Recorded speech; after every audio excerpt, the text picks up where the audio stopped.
Ça arrive si vite que vous n'avez pas le temps de réagir.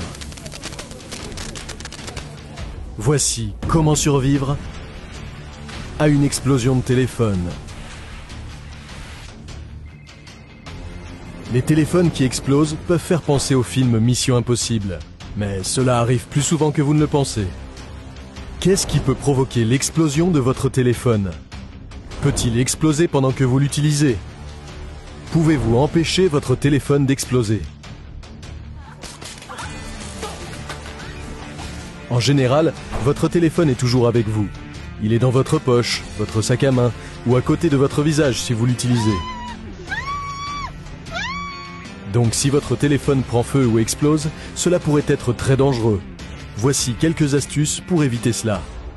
Étape 1. L'emplacement est important. Selon Apple, la température de l'iPhone ne doit pas dépasser 45 degrés. Mais il ne faut pas laisser un téléphone dans votre voiture.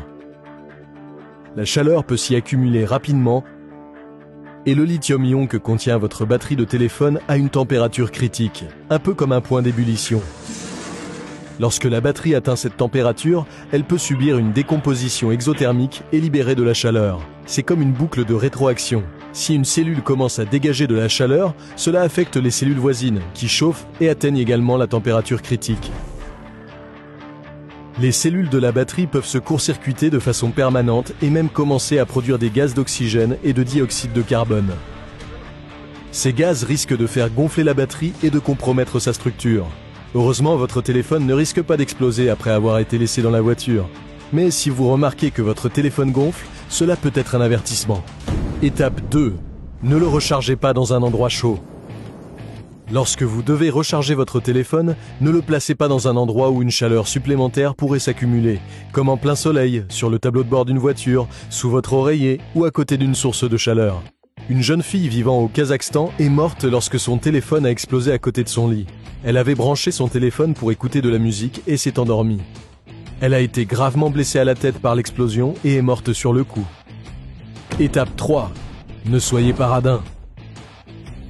Utilisez un chargeur fiable. Un chargeur non certifié ou bon marché peut générer une chaleur excessive qui endommagera la batterie au fil du temps, en provoquant des courts-circuits à l'intérieur de celle-ci. Votre téléphone se briserait avant d'exploser, mais vous ne souhaitez pas non plus avoir un téléphone cassé. Si vous remarquez que votre téléphone chauffe, arrêtez de le charger. La surcharge était autrefois le problème des batteries au lithium-ion, et elle a provoqué l'explosion de certaines d'entre elles. Cela ne se produit généralement plus aujourd'hui, car les nouveaux appareils gèrent mieux la puissance.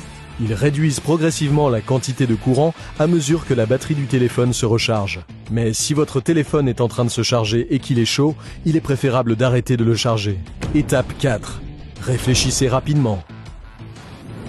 Avez-vous déjà mis votre téléphone dans la poche avant de votre chemisier? Le téléphone d'un employé d'hôtel lui a explosé au visage et son chemisier a pris feu. L'homme a pu retirer son chemisier et éviter d'autres blessures. Étape 5. Préparez-vous à affronter les conséquences. Soyez prêt à faire face aux événements qui pourraient se produire après l'explosion d'un téléphone. Il pourrait provoquer un incendie dans votre maison ou votre voiture. Vous pourriez subir des brûlures sur la peau ou être touché par des éclats de verre provenant de l'écran. Si cela se produit, rendez-vous à l'hôpital le plus proche ou consultez un médecin immédiatement. Si vous voyez les signes avant-coureurs d'une explosion potentielle de la batterie, comme un gonflement, un sifflement provenant de la batterie, ou si le téléphone devient chaud et ne refroidit pas, éteignez-le. Ne faites pas comme si de rien n'était. Nous faisons tellement confiance à nos appareils que nous oublions parfois qu'ils ne sont pas parfaits. Et les choses peuvent arriver si vite qu'il n'y a pas